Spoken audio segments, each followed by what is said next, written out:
Shroud Crew. Welcome to Shroud Crew Mondays. 2 weeks in a row. Back with your Game Master referee. Welcome back to the Rusted Anchor. Music in the background provided by Alex Scroll. Wild Jungle available on artlist.io and alexgrollproduction.com. I hope everyone is continuing to enjoy the content.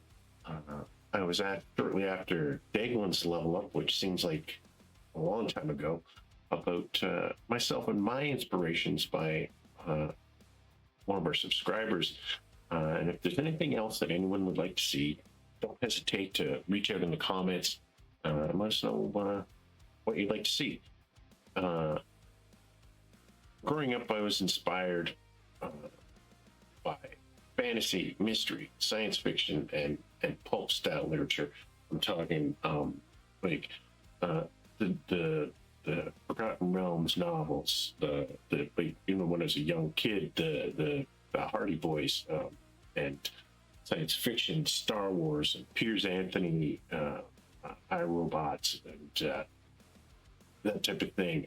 Pulp style literature, like Doc Savage and John Carter, and of course anything by Howard or Clark Ashton Smith, all amazing.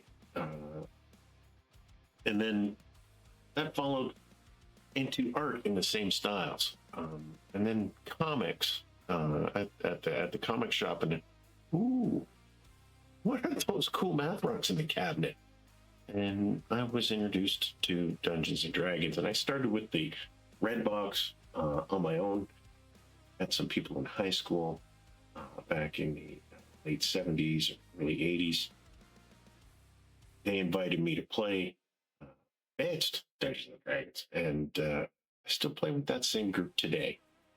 We played through high school, and we attempted to play into college and university, but it kind of fell away with distance, careers, family, and life. And then along came 2020. With most of North America housebound. I was off with a shoulder injury and recovery.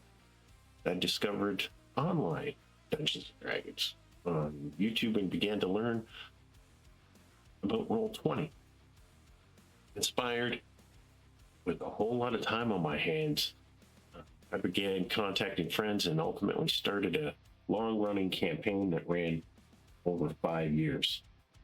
All of us agree that it brought us back together, closer, and we've also added a few new friends along the way, and game with some that I haven't before, who I knew, and really enjoy playing with friends and having an awesome time. During my time off, I started watching another channel. I want to give a shout out to Trevor and the gang at Rolling with Advantage. Link is in the description. And I met some more people there. And during the summer of 2023, found myself falling away from Dungeons and Dragons and discovered Hyperborea.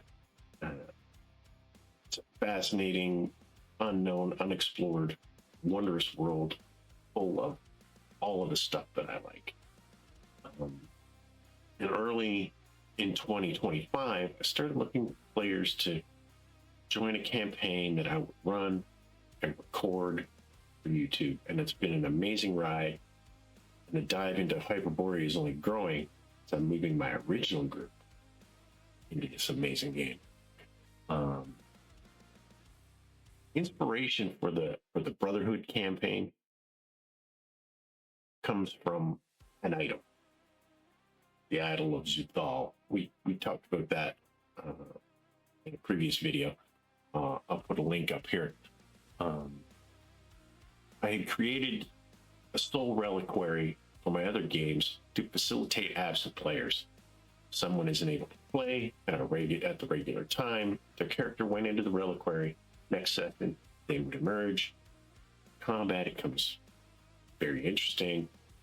And knowing how scheduling and life work, I wanted to base this game around a soul reliquary start. A mysterious idol. They were all tasked with finding, and once in contact with, aren't interested in letting it go. Zuthal grew from that. Not what it appeared to be at first, definitely not what I had envisioned initially. But my players haven't got there yet. The big reveal is coming. Regarding Zuthal. So pay attention. There's some other announcements coming.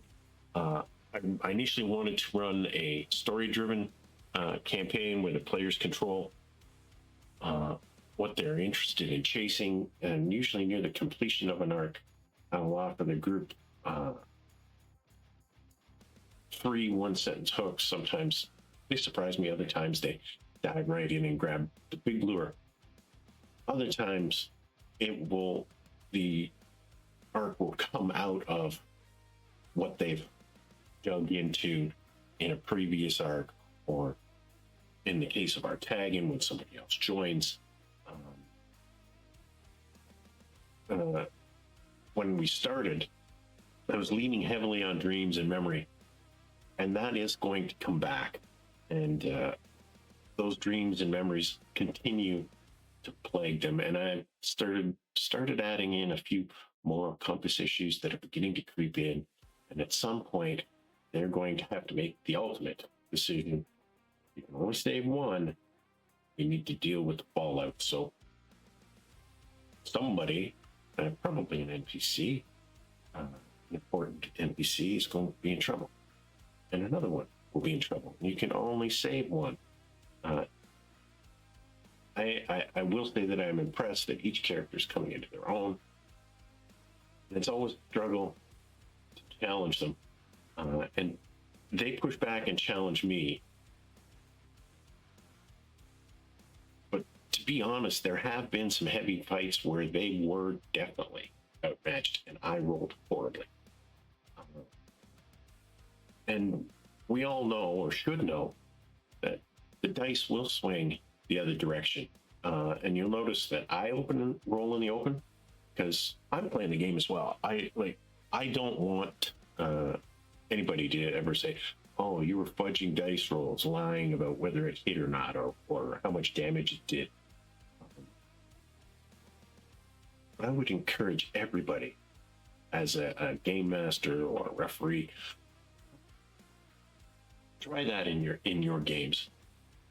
Watch your players' faces when you're rolling the dice in front of them, and they know that that's their fate. Also, I'm running a banner in some of our videos for OSRCon in Massachusetts, April 18th. Bob is attending and running games. Jeff Talanian and Northwind Adventures are there, as well as a number of other contributors and artists. It's going to be an amazing event. Fortunately, not anywhere near Massachusetts, and but would definitely like to head out there. They might have some Hollow Shroud swag left as well, and if you're in the Northeast United States, please consider attending. I'm working on some other stuff. Hopefully, we'll have an announcement maybe in late April. Pay attention. This one's a little bit bigger than some of the other ones. And with that, I want to thank you for watching. And until next time, what does your victory look like?